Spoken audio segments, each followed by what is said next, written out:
올랜도 중학교의 성도 여러분 안녕하십니까? 오늘 드디어 5번째 날이 되었습니다. 어제 우리는 다윗의 삶을 두 부분으로 나누는 어떤 분기점과 같은 사건에 대해서 같이 살펴보았죠. 바로 사무엘하 11장의 사건입니다. 그 전까지 다윗의 삶은 위로 계속해서 오르는 오르막길의 삶이었죠. 하나님의 약속에 따라 승승장구하면서 마침내 온 이스라엘의 왕이 됩니다. 하지만 사무엘하 11장을 기점으로 해서 그때에 벌어진 이 싸움의 패배는 그를 내리막길로 떠밀게 됩니다. 여전히 사람들의 눈에는 다윗이 멋지고 훌륭한 왕으로서 머리에 왕관을 쓰고 왕좌에 앉아서 통솔을 하는 그러한 왕으로 보이지만 그의 영적인 능력은 점차 빛을 잃어가게 됩니다. 하지만 감사한 것은 다윗의 이야기는 사무엘하 11장으로 끝나지 않는다는 사실입니다. 하나님께서는 그의 그 치열한 내리막길에 직접 개입하십니다. 그리고 그 내리막길을 멈추기 위하여 하나님께서 직접 그의 삶을 회복시키기 위해 노력하는 모습이 나오는데요. 오늘은 바로 이 사무엘하 12장의 내용을 통해서 우리가 얻을 수 있는 교훈을 함께 생각해 보도록 하겠습니다. 유진 피터슨이라는 사람이 쓴 책인데요. 다윗, 현실의 뿌리박은 영성이라는 제목으로 우리말로 번역이 되어 있습니다. 근데 이 책에 보면 이 저자는 다윗이 얼마나 자기의 권력을 남용했는지를 한 가지 단어로 설명하고 있는데 그 단어가 바로 보내다 라는 단어입니다. 사무엘하 11장 1절에 보면 다윗은 누군가를 보내는 이야기로 시작이 되는데요. 1절 말씀을 제가 읽겠습니다. 다윗이 요압과 그에게 있는 그의 부하들과 온 이스라엘 군대를 보내니 다윗은 전쟁을 위해 온 이스라엘 백성들을 전쟁터에 보냈습니다. 그리고는 본인은 뒤에 왕궁에 남아서 혼자 낮잠을 자게 되죠. 그 후에 밧세바를 본 다윗은 곧 이어 자신의 신하를 그녀에게 보냅니다. 3절 다윗이 사람을 보내 그 여인을 알아보게 하더니 이렇게 부하를 보내서 여인에 대해서 알아보게 한 다윗은 또다시 사람을 보내서 그 여자를 궁으로 불러들입니다. 4절입니다. 다윗이 전령을 보내어 그 여자를 자기에게로 데려오게 하고 이렇게 궁으로 여인을 불러들인 다윗은 하룻밤을 보낸 뒤에 그녀를 다시 집으로 돌려보냅니다. 그리고 얼마 후 밧세바가 임신을 했다는 소식을 듣자 그는 또다시 사람을 보내어 우리아를 다시 불러들이게 되죠. 6절입니다. 다윗이 요압에게 기별하여 햇사람 우리아를 내게 보내라 하매 요압이 우리아를 다윗에게 보내니 이렇게 다윗에게로 보냄을 받은 우리아는 아무 영문도 모른 채 전쟁터에 나가 죽음을 맞게 됩니다. 그리고 이 소식을 들은 다윗은 우리아의 장사를 다 마친 이후에 또다시 사람을 밧세바에게 보내서 자기 궁으로 데려오게 하죠. 27절입니다.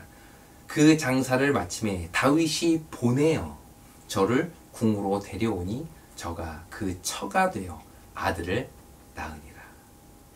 결국 이 사건은 처음부터 끝까지 다윗에 의해서 이루어집니다. 다윗이 사람을 보내어 밧세바를 데려오고 또 다시 사람을 보내어 우리아를 데려오고 우리아가 죽자 마침내 사람을 보내어 밧세바를 데려와 자기의 아내로 삼았다라고 이야기를 하는 것입니다. 이처럼 사무엘하 11장은 다윗을 누군가를 보내는 사람으로 묘사하고 있습니다. 한마디로 그는 왕의 권력으로 사람을 임으로 오라 가라 하는 자로 묘사되고 있다는 것이죠. 이렇게 11장은 다윗의 보내는 이야기로 가득하고 그 결과 자신의 신복을 죽이고 그의 아내를 빼앗는 죄를 짓게 되는 것입니다. 이것이 결국 보내는 자로 묘사된 다윗의 결과인 것이죠. 그런데 흥미로운 것은 그 다음에 이어지는 사무엘하 12장의 내용도 보내는 이야기로 시작된다는 것입니다. 12장 1절입니다. 여호와께서 나단을 다윗에게 보내시니 자, 이 말씀을 보시면 누가 누구에게 보냈다 이야기를 하죠. 여호와께서 나단을 다윗에게 보내셨다 이야기를 합니다. 자, 여기는 주권적 관계가 분명합니다. 모든 주권의 시작은 누구에서부터 시작이 됐어요? 여호와, 보내는 권력을 가지고 있는 존재는 여호와임을 여기서는 분명히 밝히고 있습니다. 여호와께서 보내셨습니다. 11장에서 벌어지는 모든 사건과 전혀 다른 양상이죠. 지금까지 11장에서는 다윗이 계속 보내는 사람이었습니다. 사람을 보내서 누구인지를 알아보라고 하고, 사람을 보내서 밧세바를 불러오고, 사람을 보내서 우리아를 불러오고, 사람을 보내서 또다시 밧세바를 데리고 오고, 이런 보내는 이야기의 중심에 언제나 다윗이 서 있었는데 12장에서는 다윗은 보내는 자가 아닌 여호와로부터 보냄을 받는 자에게 이야기를 들어야 하는 존재로 등장하는 것입니다. 사실 이것이 원래 다윗의 위치였죠. 다윗은 하나님의 섭리로 왕이 되었습니다. 그 권력은 자신으로부터 난 것이 아님을 사실 다윗은 그 누구보다도 잘 아는 사람이었죠. 그는 전적으로 하나님의 것이었고 단지 다윗은 하나님의 권력에 순종하는 자일 뿐이었습니다. 그러나 그가 그 사실을 잊었지요. 자기 머리 위에 빛나고 있는 이 왕관과 자기가 입은 이 아름다운 왕의 옷, 심지어 그 앉아서 백성들에게 종들에게 호령하는 그 자리는 마치 자기를 보내는 자, 누군가에게 명령하고 임의로 내가 무엇인가를 할 수 있는 그 권력을 가진 자로 스스로를 생각하게 만든 것입니다. 자기 위에 자신보다 높은 진정한 왕이신 하나님이 계시다는 것을 까맣게 잊고 오히려 자기를 보내는 자, 명령하는 자, 모든 것을 주관하는 자, 권력을 가진 자로 스스로를 알게 된 것이죠. 그리고 이러한 착각은 결국 그로 하여금 하나님을 넘어 자신을 하나님의 위치에까지 두게 되는 것입니다. 어쩌면 다윗의 죄악은 바로 여기에서부터 시작되었는지 모르겠습니다. 여기서 우리는 죄의 본질을 다시 한번 깨닫게 되는데요. 죄가 처음 시작됐을 때, 그때 루스벨을 통해서 이제 죄가 시작이 되는데, 그는 피조물이 얻을 수 있는 최고의 특권을 누렸습니다. 그래서일까요? 그는 자신이 보냄을 받은 자가 아니라 누군가를 보낼 수 있는 자, 보내는 자가 될 수 있다라는 착각을 하게 됩니다. 자신에게 주어진 아름다움, 자기의 어떤 권력, 다른 천사들을 지도할 수 있는 그 위치가 마치 자신의 것인 양 그는 생각하게 된 것이죠.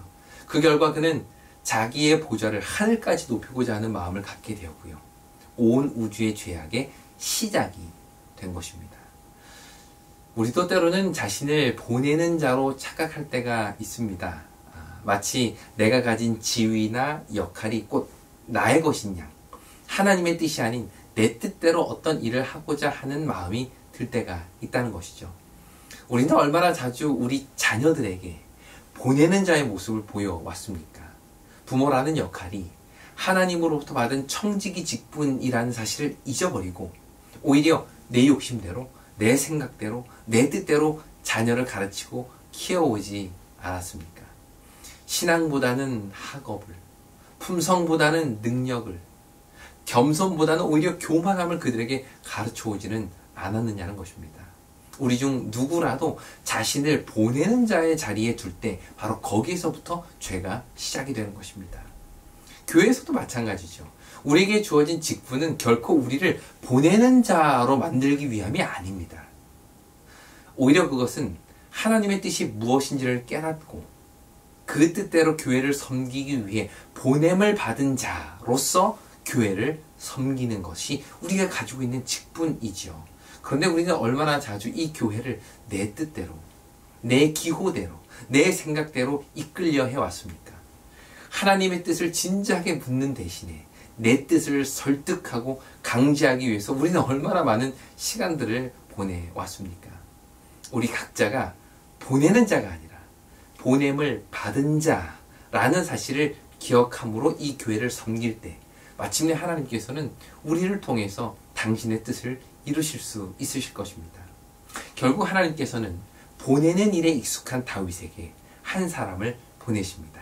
그리고는 그를 통해서 이러한 말씀을 전하시죠.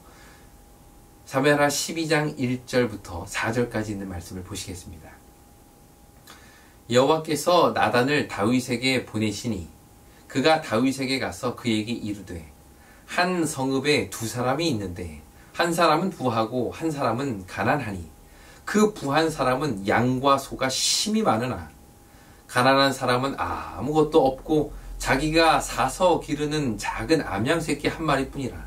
그 암양 새끼는 그와 그의 자식과 함께 자라며 그가 먹는 것을 먹으며 그의 잔으로 마시며 그의 품에 누움으로 그에게는 딸처럼 되었거늘.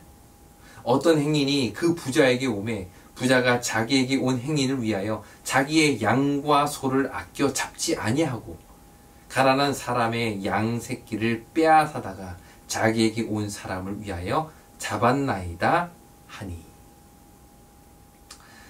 여기 두 사람이 등장합니다. 한 성읍에 사는 두 사람. 그러나 이들의 상황은 전혀 달랐죠. 한 사람은 부자였지만 다른 한 사람은 가난한 사람이었습니다. 성경은 가난함과 부함을 나누는 기준을 그가 가지고 있는 가축의 수로 이야기하고 있는데요. 부한 사람은 양과 소가 심히 많았다라고 이야기를 하고요.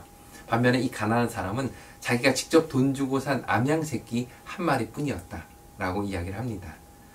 그러나 이 이야기를 가만히 살펴보면 나단은 단순히 이들의 가축 수를 비교하고 있는 것이 아님을 알 수 있습니다.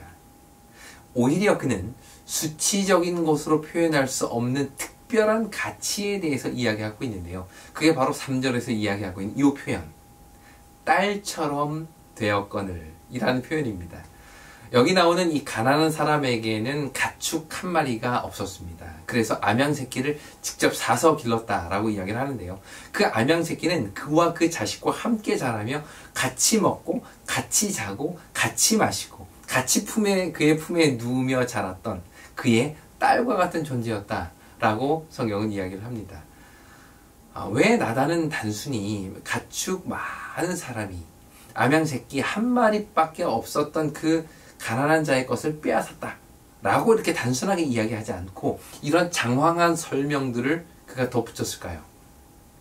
그 이유는 여기서 하나님께서 나단을 통해서 전하고자 하는 메시지는 단순히 많이 가진 자가 적게 가진 자의 것을 빼앗았다라는 어떤 수치적인 내용이 아니었기 때문입니다.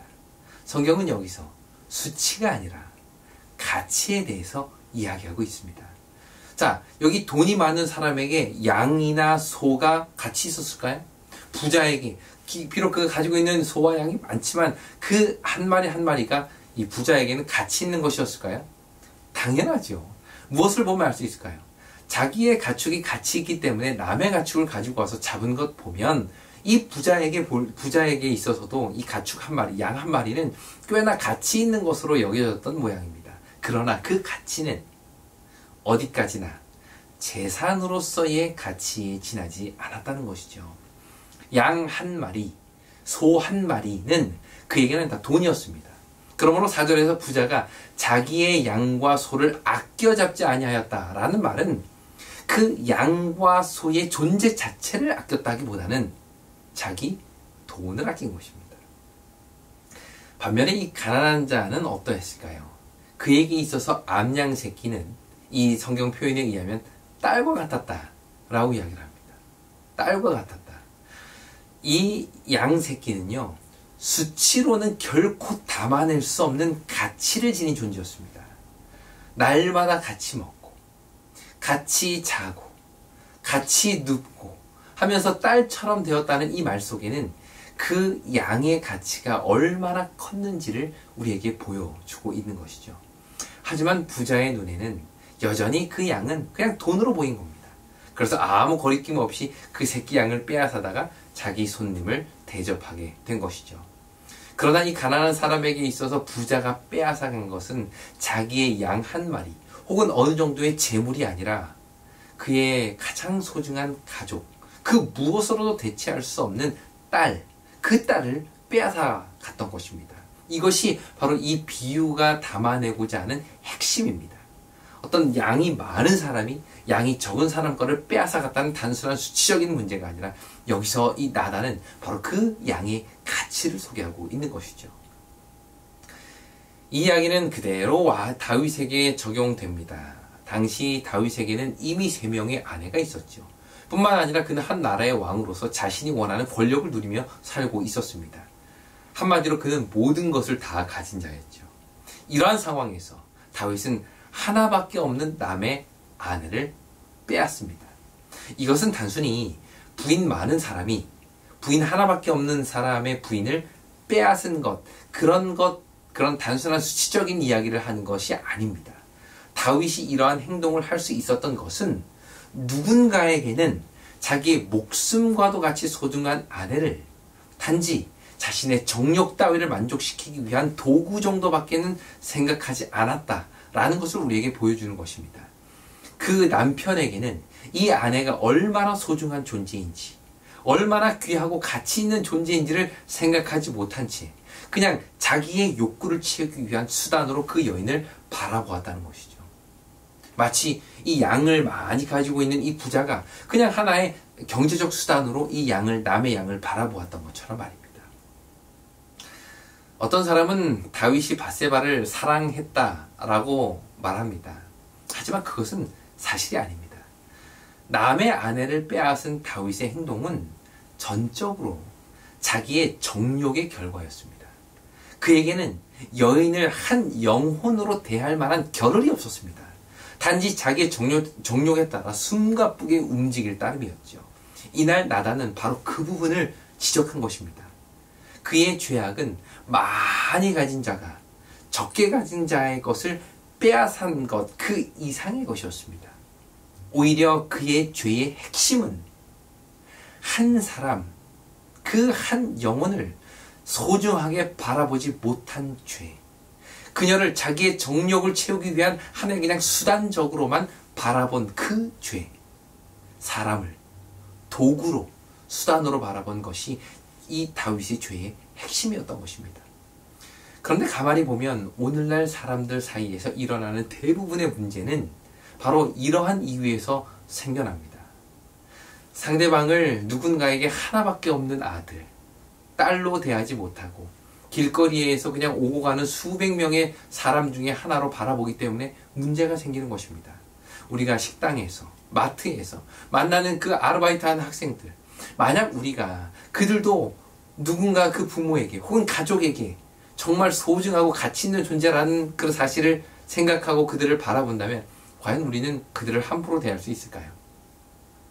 길거리에서 만나는 수많은 사람들을 누군가에게는 목숨보다도 소중한 존재라는 사실을 우리가 기억한다면 이 세상이 얼마나 아름답게 변화될 수 있을까요? 사람의 가치를 수치로만 환산하려는 이 세상의 문화가 계속해서 제2의 제3의 다윗을 만들어내고 있는 것입니다. 오늘날 가장 많은 언어폭력과 감정노동을 경험하는 사람 중에 한 분이 바로 이 전화상담원 분들이신데요. 온갖 욕설과 고함을 지르는 것은 기본이고요. 상대방을 무시하고 성적인 모멸감을 주는 일이 하루에도 수십 번 겪게 된다고 합니다. 그럴 때마다 이분들은 내가 왜 이런 일을 하고 있지? 내가 왜 이런 욕을 들어야 하지? 나도 집에 가면 누군가에게는 귀중한 딸인데, 누군가에게는 정말 소중한 엄마인데 라는 생각을 한다는 것이에요. 단지 얼굴을 보지 못한다는 이유로, 누구인지 전혀 알지 못한다는 이유로 함부로 대하고 말할 때 그 상처는 고스란히 그 마음에 남기 시작합니다. 그래서 사람들이 고민을 하기 시작하죠. 어떻게 하면 이 고객센터에 전화하는 사람들로 하여금 지금 나와 통화하고 있는 이 상담원도 누군가에게는 정말 소중한 사람이라는 것을 알려줄 수 있을까? 이것을 고민하다가 누군가가 좋은 아이디어를 하나 냈는데 그것이 바로 이 마음 이음 연결음이라는 것입니다. 어떤 것인가 하면 방법은 이런 거예요. 고객들이 이렇게 전화를 하잖아요. 그럼 이제 신호가 갑니다. 띠링 띠링 이제 신호가 갈 때 그 신호 대신에 전화를 받게 되는 상담원의 가족 누군가가 이런 이야기를 하는 거죠. 착하고 성실한 우리 딸이 상담할 예정입니다. 부모님이 우리 딸에 대한 소개를 하는 겁니다.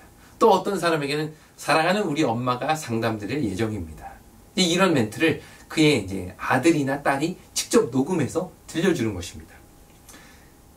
이러한 연결음을 사람들에게 들려주고 나니까 그 전까지는 그냥 앉아서 전화만 받고 내 화풀이를 하는 대상으로만 생각했던 그 상담사들을 그냥 단순하게 바라보는 것이 아니라 누군가에게는 정말 소중한 사람이라는 마음을 가지고 대하기 시작하게 되었다는 것이죠. 그러자 어떤 변화가 생겼을까요? 전화를 받자마자 수고하십니다 라고 말하는 고객들이 더 많아지기 시작합니다. 화를 내는 수는 확연히 줄게 되고요. 그에 따른 상담원들의 스트레스도 무려 54%나 떨어지게 된 것입니다. 무엇이 이런 변화를 만들었을까요? 그것은 바로 지금 내 앞에 있는 이 사람도 누군가에게는 정말 소중하고 가치 있는 존재라는 사실을 깨닫게 되었을 때 우리는 서로를 정말 소중하게 대하게 되는 것입니다. 사실 이것이 서로를 내 이웃을 내 몸과 같이 사랑하라는 그 율법의 완성이 아닐까요? 예수님의 삶을 가만히 살펴보면 그분은 언제나 늘 이렇게 무리들 가운데 계셨습니다. 그런데 그분의 사역은 언제나 그 무리들 가운데 있는 한 사람을 향하셨죠. 사람들의 눈에는 수많은 사람들 중에 하나로밖에 보이지 않는 그 가치 없는 사람이었음에도 불구하고 예수님의 눈에는 그 한 사람 한 사람의 가치가 가장 소중하게 보이셨고 그 한 사람을 구원하셨습니다. 그 한 사람의 가치, 이것이 복음의 핵심인 것이죠. 한번 예를 들어보도록 하겠습니다. 마태복음 8장 1절과 2절. 예수께서 산에서 내려오시니 수많은 무리가 따르니라. 한 나병 환자가 나와 절하며 이르되 주여 원하시면 저를 깨끗하게 하실 수 있나이다 하거늘. 이날도 예수님께서는 그분을 따르는 수많은 무리들 가운데 한 나병 환자를 만나셨습니다. 무리 속의 개인을 만나신 것이죠. 그리고는 그 한 사람의 간절한 터치에 그분은 응답하십니다. 모두가 무리만 바라보고 있을 때 예수님은 그 무리 가운데 있는 한 사람을 바라보신 것이죠. 누가복음 6장 10절도 그런 말씀이 있습니다. 무리를 둘러보시고 그 사람에게 이르시되 내 손을 내밀라 하시니 그가 그리하매 그 손이 회복된지라. 이날도 예수님께서는 어김없이 무리들 가운데 계셨습니다. 사람들 눈에는 다들 그분을 따르는 무리들로밖에는 보이지 않았죠. 하지만 예수님께서는 이 순간에도 예수님의 도움을 절실히 구하고 있는 한 사람을 보십니다. 그리고 그를 회복시키죠. 누가복음 9장 37절도 마찬가지입니다. 이튿날 산에서 내려오시니 큰 무리가 맞을세 무리 중에 한 사람이 소리질러 이르되 선생님 청컨대 내 아들을 돌보아 주옵소서 이는 내 외아들이니이다. 이날 변화산에서 내려오신 예수님께서는 자신을 기다리는 큰 무리를 보십니다.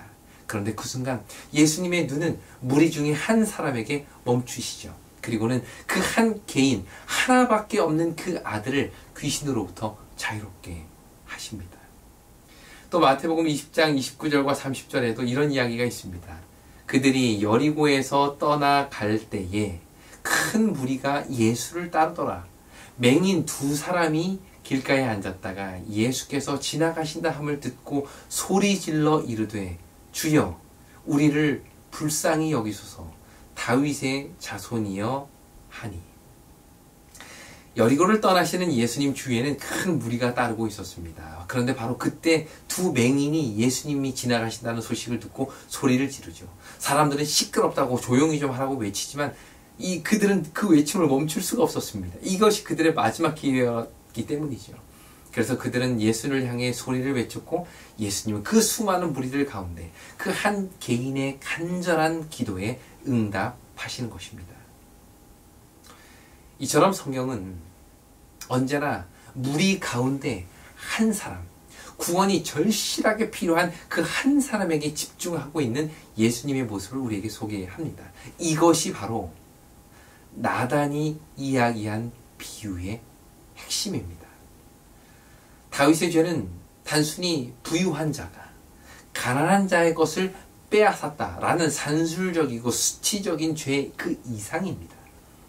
그의 가장 큰 죄는 그 한 사람의 가치를 보지 못한 채 그 여인을 도구로, 수단으로, 자신의 정욕과 욕구를 채우는 수단으로밖에 바라보지 못했던 것, 그것이 이 다윗의 가장 큰 죄였던 것이죠.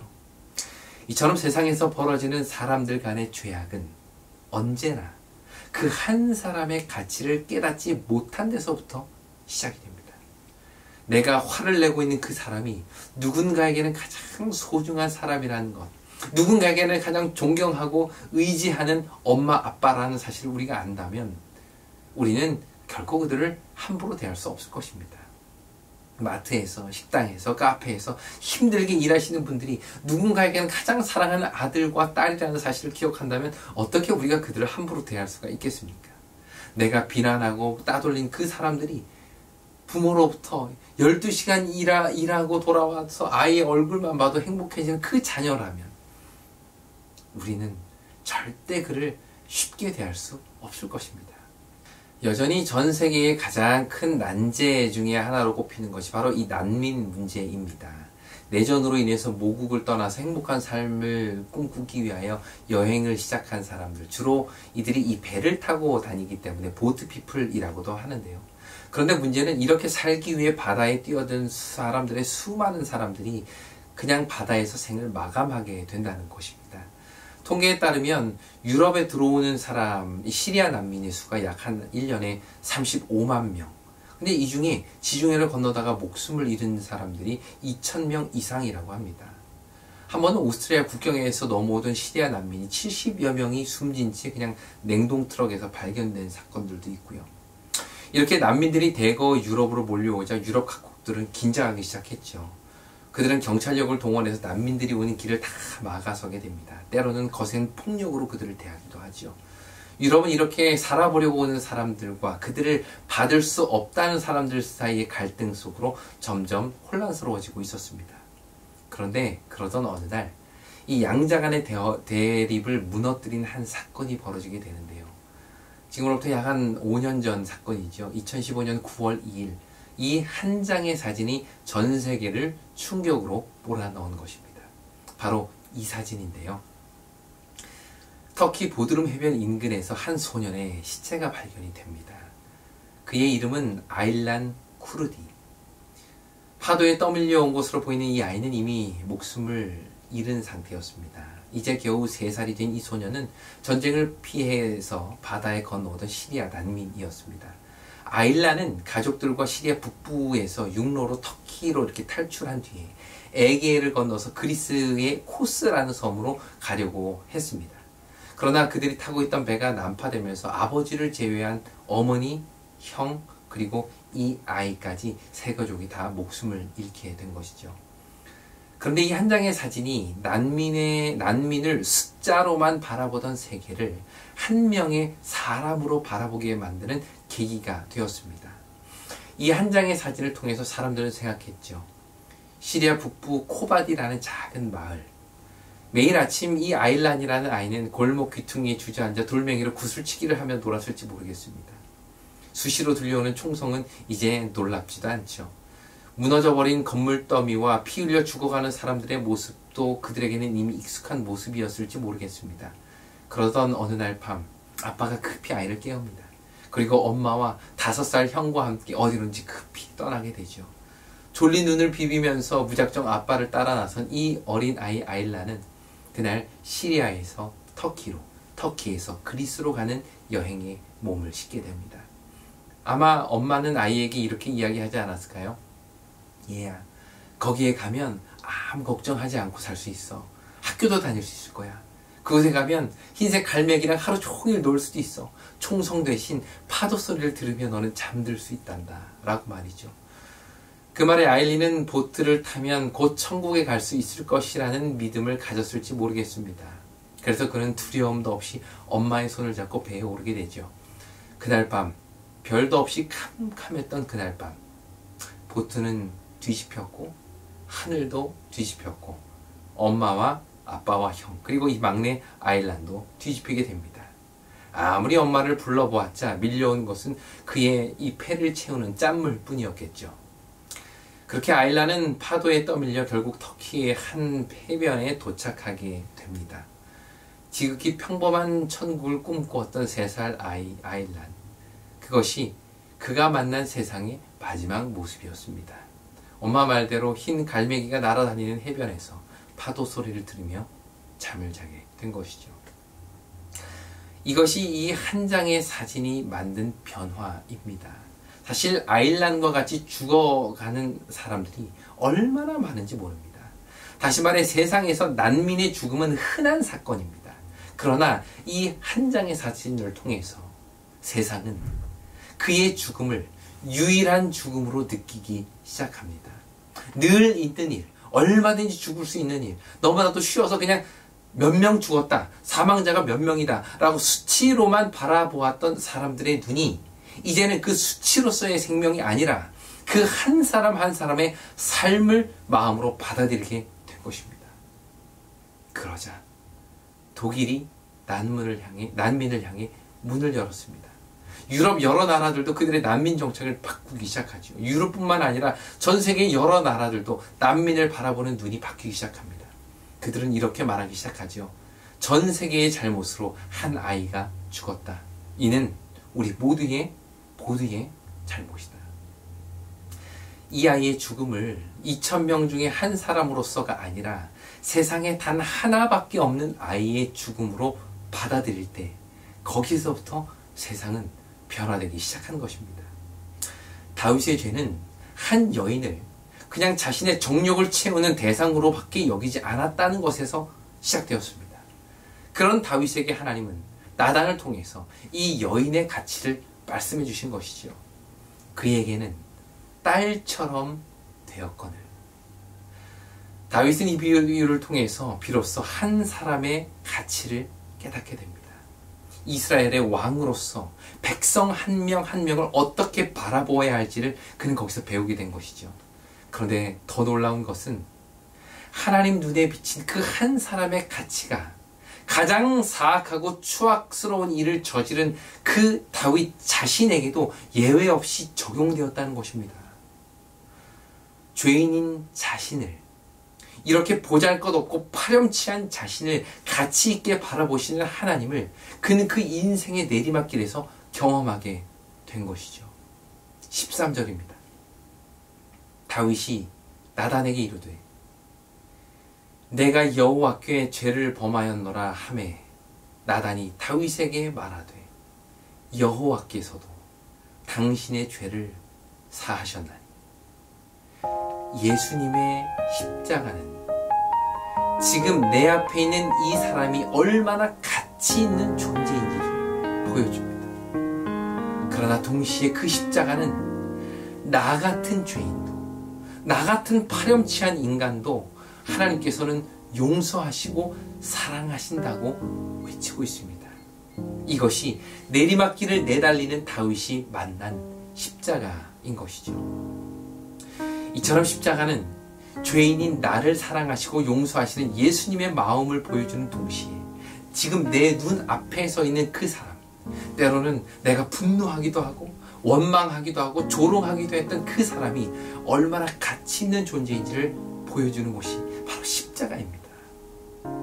십자가를 안다는 것, 십자가의 예수를 믿는다는 것은 바로 그 눈으로 서로를 바라본다는 것이죠.